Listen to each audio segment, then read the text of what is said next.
Hello, welcome to Willing to Be Ministries, a ministry created to inform, inspire, and encourage through the Word of God.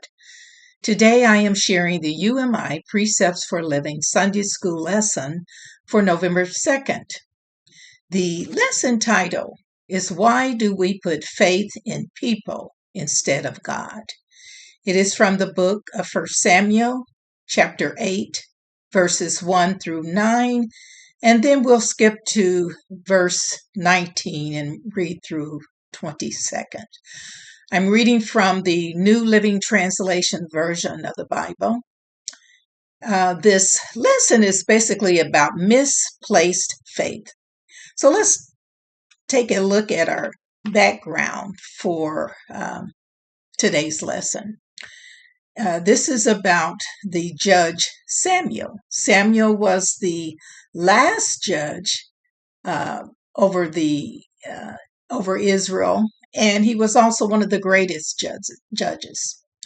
During his tenure as judge, the Lord allowed him to lead Israel in victory over the Philistines. Now, this was the beginning of a time of rest and no wars for Israel. Of course, this was also a period of time that Samuel was growing old and began to have difficulties handling all the responsibilities along with his judgeship. So he appointed two of his sons to assist him with his judge duties. But they did not have the same character nor integrity as their father. Therefore, they created concerns among the Israelites about their ability to lead them as Samuel had from the time he became king. From the time he became judge of Israel. So let's get started on our lesson. We'll start with verses. Again, I'm reading from chapter 8, 1 Samuel chapter 8, verses 1 through 9, and then 19 through 22. But we'll start with verses 1 through 3, reading from the New Living Translation version of the Bible. Verse 1 through 3 reads as following. As Samuel grew old, he appointed his sons to be judges over Israel. Joel and Abijah, his oldest sons, held court in Beersheba. But they were not like their father, for they were greedy for money, they accepted bribes, and perverted justice. These sets of verses are really explaining what happened as Samuel grew older. But first of all, let's understand that the judges were deliverers of oppression. They didn't bring on oppression. They delivered people from oppression. They were leaders in war, and they settled judicial matters, all with the guidance of the Lord their God. Samuel had great respect for God's law, and he had a personal relationship with God. And this dated back to his early childhood when his mother was Hannah. You may remember the story of Hannah being barren and prayed to the Lord for a son. And Samuel is that son that the Lord blessed Hannah's womb with. But they took him to be raised by a priest named Eli, which was located in the temple, the Shiloh temple. He was first called by the Lord as a prophet while under the mentorship of Eli. God later appointed him as judge over Israel. And in addition to Samuel's duties as a judge, he also served as a counselor, a pastor, and prophet of the people. He realized that he was getting too old to handle all the responsibilities on his own. So he appointed his two eldest sons to assist with his duties as judge over Israel. Well, they didn't lead with the same character and integrity as their father did. The father led with integrity that the people came to trust, and it motivated them to return to the Lord and stop worshiping the small g gods. But they turned to the Lord as their one and only God. The people were obedient to Samuel's leadership, and they also were confident about Samuel's leadership. However, their confidence was quickly fading because of the behavior of Samuel's sons. So the text says that the sons were greedy, dishonest, and unjust. They weren't concerned about doing good for the people or leading the people in a way that would glorify God.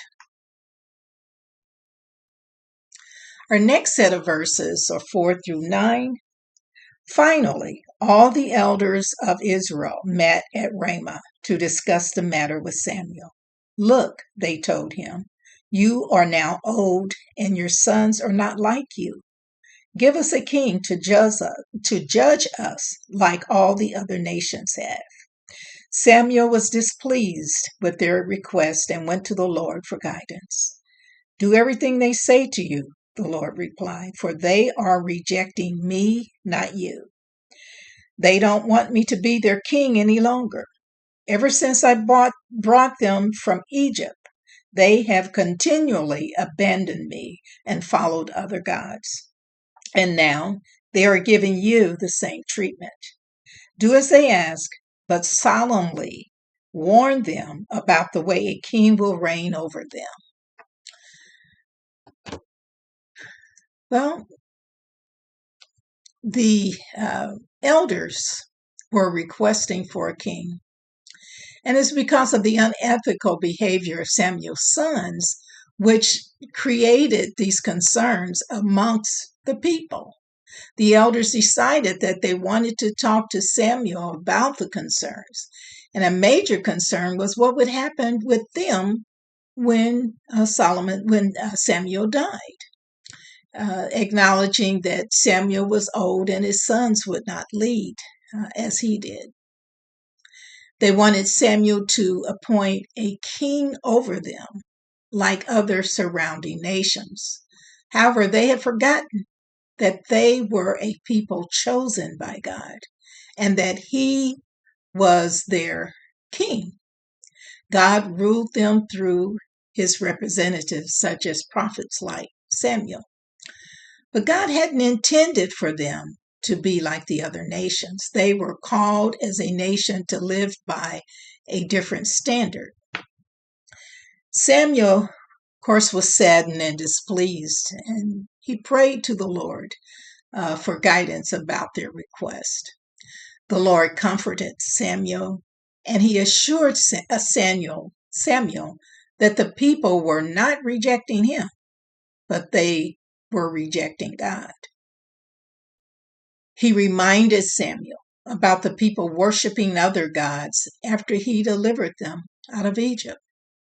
God instructed Samuel to give them what they were asking, but to warn them about the consequences of going their own way and having a king. The last set of verses, we're skipping down to verse 19, so it'll be 19 through 22. But the people refused to listen to Samuel's warning. Even so, we still want a king, they said. We want to be like the nations around us. Our king will judge us and lead us into battle. So Samuel repeated to the Lord what the people had said. And the Lord replied, do as they say and give them a king. Then Samuel agreed and sent the people home. Well, just as the Lord instructed Samuel, he warned the people about what it would be like to have a king. They rejected his warnings anyway, and they continued to insist on having a king. They believed it would be better to have a human king to handle their judicial problems and go before them in battle. Samuel then acted as the people's mediator and took their petition before the Lord Yahweh. The Lord granted their request. God allowed them to have their way, to learn from the experience of doing things their way versus his way. His desire is for us to honor his will for our lives, but he gives us freedom to decide. That completes our verses for today's lesson. To sum up our lesson, I have finally accepted that choosing God's will over my life is always the better choice. And God desires us to allow him to be Lord over our lives. Our faith should always be rooted in him through Jesus Christ as our one and only true King. We are often faced with choices when it comes to choosing leaders. It can be difficult to discern if we are choosing whom God desires us to choose. We must understand that God is about peace and order. When we are making a decision to choose a leader, then we should choose someone who best represents God's desire for all people. However, if we insist on choosing or electing leaders who don't represent Jesus Christ, then we must be prepared to experience and often suffer the consequences of our choices. Now, of course, this is when it's important to know God and his word in order to navigate the negative results that